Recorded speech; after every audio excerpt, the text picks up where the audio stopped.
Over the past week, I've been replaying Marvel Heroes Omega, and all I can think to myself is, man, what if? I never got to really experience this game until right at the very end as it was shutting down and ending support, and having played so many hours over the past week, experienced all the different heroes, completed the base campaign, and accidentally experienced some endgame modifiers.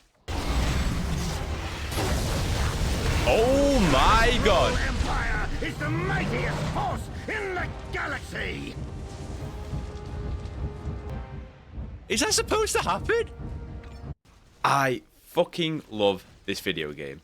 Whilst Marvel Rivals has finally cracked the PvP live service superhero genre, we're yet to have one crack it in the PvE realm other than maybe DCUO, but that's another conversation.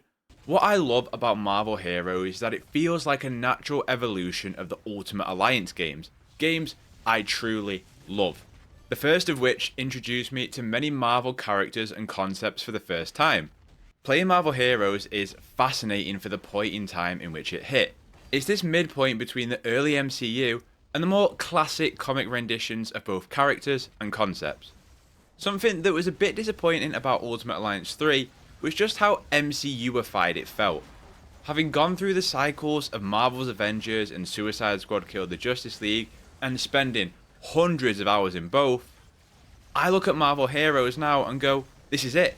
This is the blueprint to a successful live service PvE game.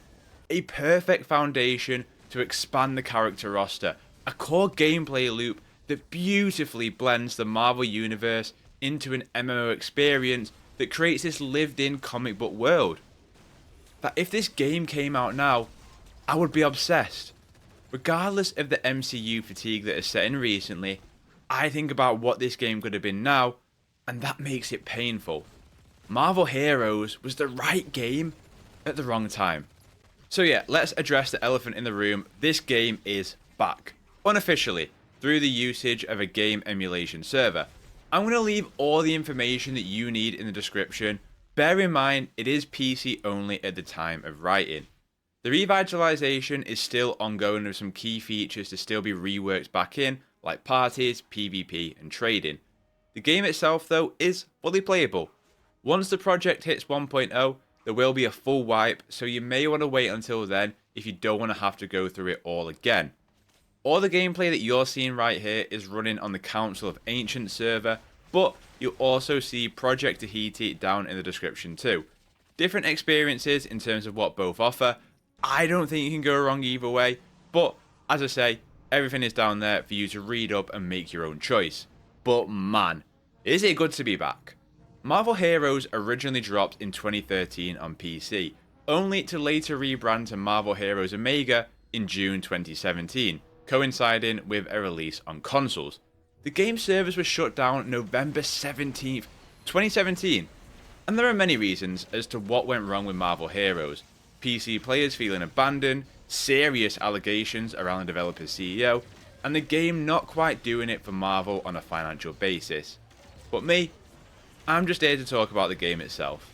But for those who don't know, what was Marvel Heroes? It was a Marvel MMO that played as an ARPG. In a nutshell, think Diablo, but with your favourite superheroes and villains. As I said before, I love Marvel Heroes being this natural extension of Ultimate Alliance. Heroes itself captures a lot of the tone of those original Ultimate Alliance games. It feels like the best parts of a comic book. How 1 second you're fighting Hammerhead's goons, the next Sinister Six show up, then it's AIM, all of a sudden there's some crazy shenanigans in Latveria, and then bang, Skrull invasion. The campaign moves at such a breakneck speed, but in that classic comic book way. You're not coming here for the narrative depth of an Insomniac Spider-Man, but as this roller coaster ride through the Marvel Universe. From Hell's Kitchen to AIM Island to fighting in Xavier's mansion. There's so much cool Marvel shit here. It also channels a lot of that fun video game energy. It's not bothered about any canon intricacies. You can just roll through the campaign as an Avenger, or as Doctor Doom himself. Fight the Green Goblin as the Green Goblin. I did miss that kind of unique dialogue that Ultimate Alliance games had where, say, I'm Spider-Man, I'm fighting Shocker, there'd be some quick voice back and forth, or if Doom fought Doctor Doom, some unique dialogue, but That's also just a testament to how great Ultimate Alliance was. It's important to note as well that playing on the Council of Ancients server served extra XP and faster cooldown, so naturally I experienced less of the grind than someone would have done in the vanilla experience, but it was just so much fun to go through. Of course, progression is on a per character basis, so really, you just want to focus on playing through the campaign as one character, and then the game opens up.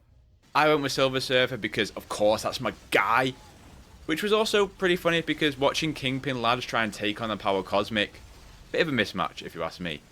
Also, the game is pretty funny. Your meddling ends now. Alright, big man. Nice ball cut. Oh. He's Do paid. you crave the excitement of international criminal intrigue but lack the skills to make that dream come true? Do the voices inside your head tell you that you were meant for something more? You will learn 7 different styles of martial arts. And many forms of advanced weaponry. At first I was like, man, like, I gotta run through the campaign of each hero, but as soon as you really finish it as one hero, it doesn't matter too much because the synergy bonuses from getting a character to max level gets you more XP, that stacks 10 times, and all of a sudden, you're flying through every character's level and having so much fun as it opens up the sandbox more and more. Speaking of, there are 63 playable characters in Marvel Heroes. What? That's what works so well about this game. Whilst Avengers and Suicide Squad went with that third-person perspective, I think this one with Marvel Heroes is a natural fit as to why it works as a PvE game. You don't need to worry about scaling Daredevil to Silver Surfer or Doom to Hawkeye because they all function in a similar aspect. Unique abilities with a specific role of being tanky or support or brawler, but having a hotbar of abilities that all fit into different builds and playstyles. Even each character can be built to a desired playstyle. I can spec into Spider-Man's webbing, or I can spec into his brawler capabilities. I understand that in MMOs, people want gear to have cosmetic importance too, which is why DCUO is popular to some people, but personally, for me, in my superhero games, I just want to be the character and my iteration of them. I want to be Symbiote Spider-Man, or Civil War Iron Man, or Old Man Logan, and just let the gear do the talking in the fights. All of this comes back to the statement I made of the right game at the wrong time. Marvel Heroes lived at a time where the industry's monetization was in a completely different era to what we're seeing now, where there was a reliances on loot boxes and bundles and expansion passes. I look at Marvel Heroes Omega and I compare it to Marvel Rivals, and I think it would have been a natural fit for the monetization of today. And whether we like it or not, Heroes would have had a field day with battle passes, cosmetic skins, big yearly expansion updates, or maybe a subscribers fee. It's not to say that Heroes didn't have that, because it did, but I'm saying in the current era, it's way more accepted and normalized now. I always talk about playable experiences tying in with brand synergy. So when the Fantastic Four movie comes out, I want to go and play as the Fantastic Four in a game somewhere. When Superman dropped, I returned to DCUO. Heroes Omega would have been ripe for this kind of thing. Not just on a cosmetic front for MCU skins, but for the brand synergy as a whole. A limited time Fantastic Four raid of fighting Galactus. A Doom-focused expansion synergizing with Doomsday. A Spider-Man related event to Beyond the Spider-Verse. You think about the potential a game like this could have in 2025, and you realise why companies want a live service game. Live service is often scoffed at, and I understand it, but that's often because it's so poorly executed. Suicide Squad's billion different brainiacs, Avengers' poor state technically that led to a massive content delay, alongside an underwhelming loot foundation, but I still think, in a comic book setting, live service can be so cool in how you can tell all the different arcs. How Heroes ended with Skrulls and teasing Thanos, and then you could have had a Kree invasion, an X-Men focused expansion. The storytelling potential of a live service superhero game still remains untapped for me, and whilst I get people's reservation, I still think it could be really cool if executed correctly. I think about how Destiny 2 concluded its Light and Dark saga over this 10-year period, and what that could be like in a superhero game. Could be so cool. The characters also have a great distinct feeling about them. Playing as Silver Surfer compared to Spider-Man is a completely different dimension. Same with playing as the Thing, for example. It's not quite as obvious as other games make it with tanks and healers, but those playstyles, they are present here. Power fantasy is important in a superhero game, and I think Marvel Heroes nails that aspect. Shit can get crazy when there's a few players in any instance at once, but that has always been the nature of these kind of games. I only got Silver Surfer to max level, and Spider-Man wasn't too far behind, but just playing as even half the heroes here, it was only really Daredevil that was like, nah, I don't know about this one. But even him, I can imagine a good 1v1 boss build for. They are their trade book comic counterparts here in how they move and play. How you imagine Spider-Man is how Spider-Man plays. Same with Thor, or Carnage, or Goblin. So many different playstyles, including summoners like Cyclops having the ability to bring both Iceman and Beast. And that is so sick. Keep pushing myself. Did he just call an X-Men in? Whoa. Did he summon Beast then? Do that again. Press Y. Yo, that's sick. Lesson learned. Oh, and then he attacks for... Mate, what the fuck? The Rogues Gallery is also so dense here. Sure, you got your Venom, your Doom, your Goblin, your Magneto, but there's also a lot of deep cuts here that many won't recognise. And you'll also blow through a lot of these bosses in the base campaign, but on Cosmic, these fuckers bite back at you. One thing that certainly helped compared to the base game I played is the reworks in the Council of Ancient server I'm playing in. Massively reduced cooldowns for heroes' powers and buffed XP gains has made this feel like I'm actually rewarded for my time. I like the concept of live service in additions and content and this ever-evolving sandbox, but never the design of how many games want me to consume every spare gaming moment in them. The fun factor here is prioritised. Of course, that's easier to do than being in a live environment where the goal is player retention, but you got 63 characters to play as here, build towards, or just find your favourite 2 and 3 and just optimise into them.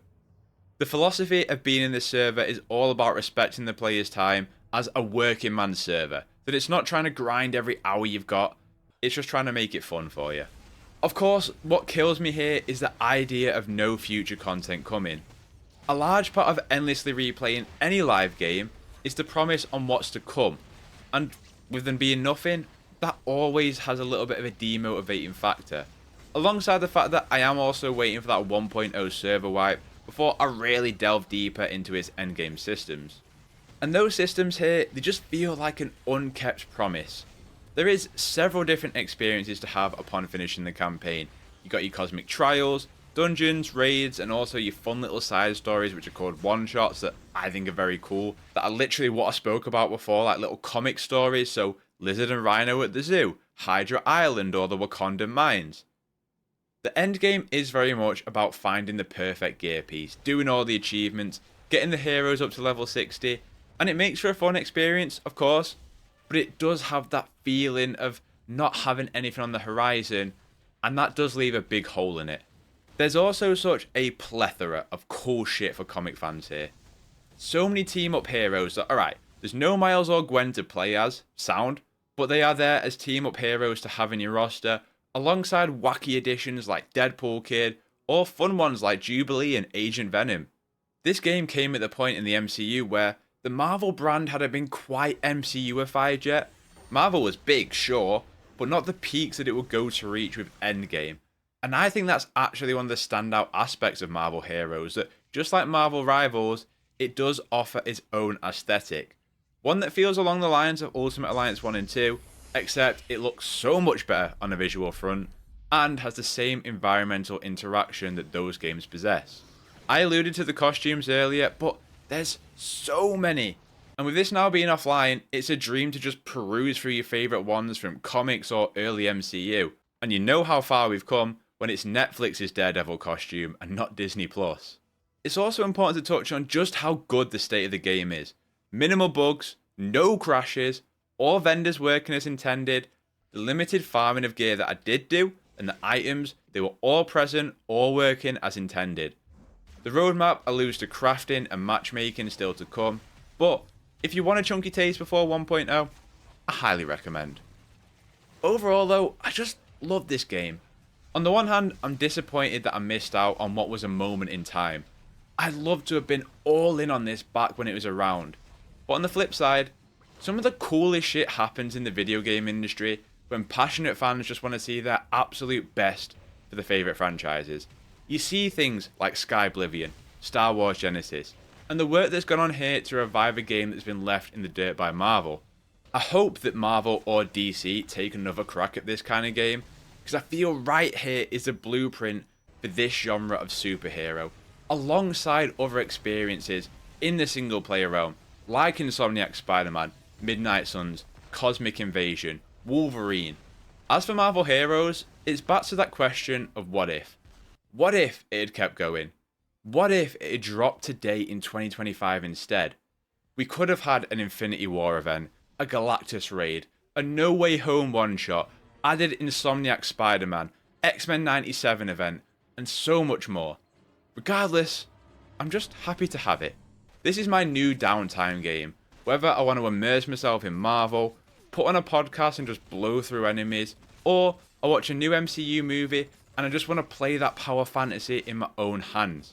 It's extremely special to have people who can revitalize this kind of thing, and in the process make it an even better experience.